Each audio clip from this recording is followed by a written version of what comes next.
اعوذ باللہ من الشیطان الرجیم بسم اللہ الرحمن الرحیم۔ یہاں اللہ تبارک و تعالی نے 3 مرتبہ اتقوا کا لفظ استعمال فرمایا۔ پہلے فرمایا اذا متقوا وآمنوا وعملوا الصالحات، پھر فرمایا ثم اتقوا وآمنوا، پھر فرمایا ثم اتقوا واحسنوا۔ تو یہاں بظاہر ایک تکرار معلوم ہو رہا ہے کہ بار بار ایک ہی بات کہی جا رہی ہے کہ تقوی اختیار کریں، اور اس میں بھی تھوڑا سا فرق یہ ہے کہ پہلی مرتبہ فرمایا کہ اتقوا وآمنوا وعملوا الصالحات، جب وہ تقوی اختیار کریں اور ایمان لائیں اور نیک عمل کریں۔ دوسری بار فرمایا ثم اتقوا وآمنوا، پھر تقوی اختیار کریں اور ایمان رکھیں۔ ثم اتقوا واحسنوا، پھر تقوی اختیار کریں اور احسان سے یعنی نیک طرز عمل سے کام لیں۔ تو یہ اس تکرار سے کیا مقصود ہے؟ اللہ تبارک و تعالیٰ اپنے کلام کی حکمتوں سے خود واقف ہے، ہم ساری حکمتوں کا احاطہ نہیں کر سکتے، لیکن یہ پہلی مرتبہ جو فرمایا کہ ان کو کھانے پینے میں کوئی حرج نہیں ہے، جو پیچھے کھایا پیا تھا اس میں کوئی گناہ نہیں ہے، بشرطے کہ اب آئندہ وہ تقوی اختیار کریں اور ایمان رکھیں۔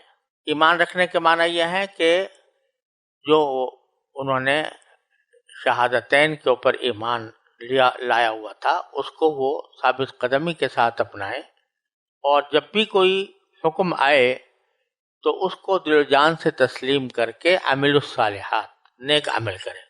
پھر فرمایا کہ ثم اتقوا وآمنوا، کہ پھر تقوی اختیار کریں اور ایمان رکھیں۔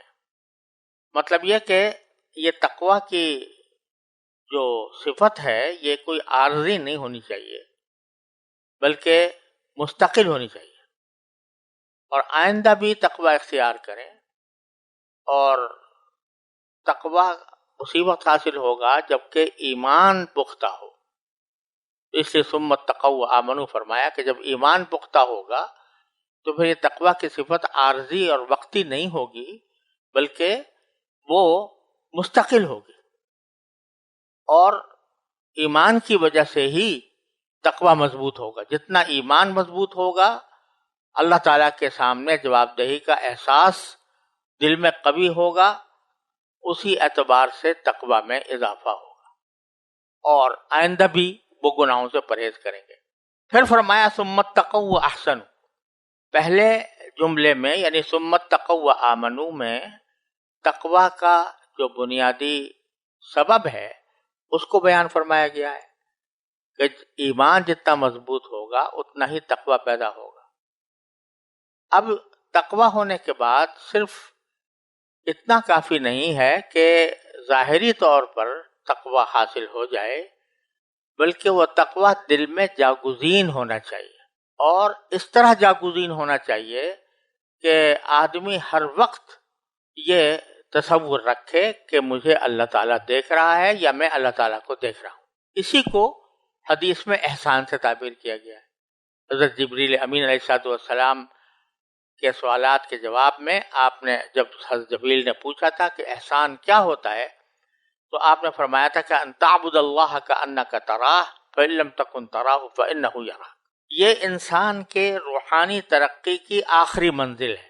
تو بتلایا جا رہا ہے کہ جب فوری طور سے تقوی اختیار کیا اور نیک عمل شروع کر دیا، پھر اس کو عارضی نہ سمجھا بلکہ ایمان کی وجہ سے اس تقوی پر آئندہ بھی کاربند رہے۔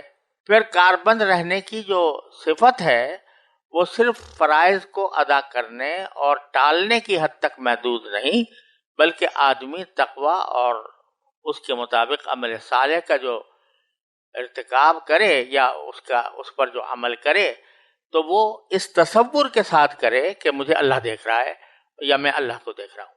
تو یہاں پر بتایا جا رہا ہے کہ یہ تقوی ایک جہد مسلسل ہے۔ ایسا نہیں ہے کہ ایک مرتبہ تقوی کا خیال دل میں پیدا ہو گیا اور پھر آدمی اس کو وقتی طور پر اس کو اوپر عمل کر کے گزر گیا، بلکہ جوں اس تقوی کے عمل میں ترقی ہوگی، جوں اس میں اضافہ ہوگا تو پھر انسان آخری منزل احسان تک پہنچے گا، کیونکہ سارے اعمال صالحہ جتنے نیک عمل ہیں ان کی آخری منزل احسان ہے۔ ان تعبد اللہ کأنک تراہ فإن لم تکن تراہ فإنہ یراک۔ تو بتلایا جا رہا ہے کہ تقوی ایک مسلسل عمل ہے، اور مسلسل عمل کرتے کرتے اس کی آخری منزل تک انسان پہنچتا ہے جو احسان ہے۔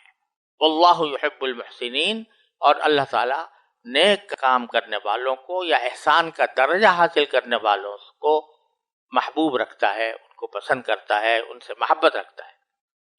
تو یہ ہمیں ٹریننگ کا ایک طریقہ بتایا جا رہا ہے کہ تم اپنی تربیت، روحانی تربیت اس طرح کرو کہ تقوی کرتے رہو کرتے رہو کرتے رہو، چاہے بظاہر شروع میں وہ بے روح معلوم ہو، اس کے اندر جان کم ہو، لیکن جو ایمان ترقی کرے گا اس میں تقوی میں ترقی ہوگی، اور پھر ایمان اور تقوی دونوں کی ترقی کے نتیجے میں تمہارے اندر جو تقوی کی اصل گہرائی ہے اور اس کی جو اصل صفات ہیں اور اس کی جو اصل کوالٹی ہے وہ در حقیقت پیدا ہوگی بار بار کرنے سے، مستقل کرنے سے، مسلسل کرنے سے، اور وہ آخری منزل احسان ہے۔